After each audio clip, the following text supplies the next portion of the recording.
Let me start with, you heard all the remarks that Esper made and that Michelle just made. Everyone is calling for this. The Defense Department needs to be more innovative.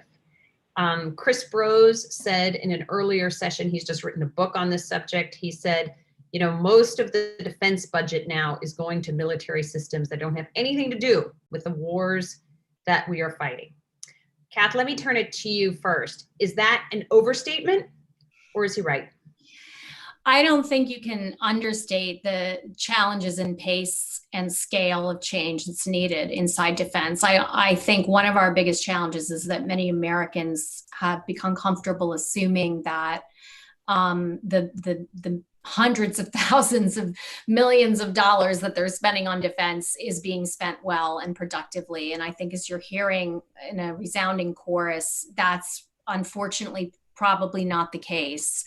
And on the innovation side, I think that's where we see a lot of these challenges. So we're going to dig really hard into this session. Everyone has now raised this problem. The question is how? Because this is worse than turning the Titanic. This is a really large operation to move. And Mike, let me turn next to you. You've led DIU since 2018. It's been a huge success. You've facilitated over 160 contracts, brought in 60 first-time vendors to DoD. You're working, you know all the innovative companies in Silicon Valley. I see you do it. Maybe the numbers are even higher than the ones I'm listing. But is it scaling? Is it enough? Or is this really a drop in the bucket? Well, thanks, Anja. The reason I raised my eyebrows when you talked about our success is I feel like we're just scratching the surface. I feel like we have been successful. This is an experiment that Ash Carter set up in 2015. So we're just this month celebrating our 5-year anniversary.